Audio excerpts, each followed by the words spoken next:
আইনি কোনো কাজ করতে যাবেন সেইটার যদি আবার আইনি ভিত্তি না থাকে তাহলে তো এটা মানে ভবিষ্যতের জন্য সংকট তৈরি করে।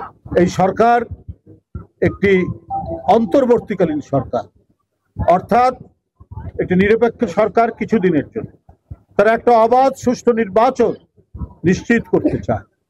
কোনো রাজনৈতিক দল এটাকে আরো জটিল করে দিলেন, পিআর পদ্ধতি, তারপরে গণভোট আগে পরে। এখন নির্বাচন বিশেষজ্ঞরা বলছেন যে গণভোটের কোনো আইনি ভিত্তি নেই।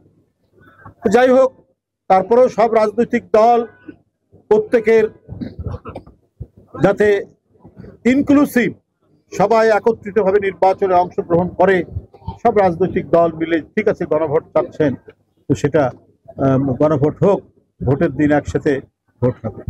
কিন্তু এটাও তো মানুষের কাছে প্রশ্ন থেকে যাবে যে গণভোটের মাধ্যমে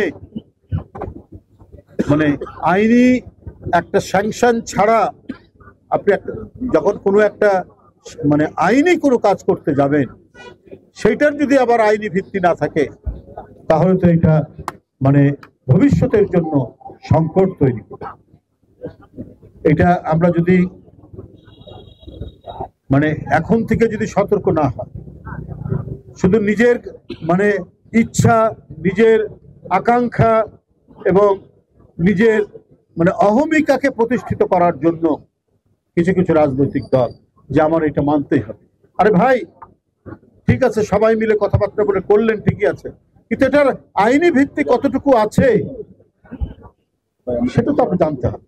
আপনার কতজন এক্সপার্টের সাথে আপনারা কথা বলেছেন, এটা তখন প্রশ্ন যাচ্ছে। আজকে বিভিন্ন জায়গা থেকে এই প্রশ্নগুলো আসছে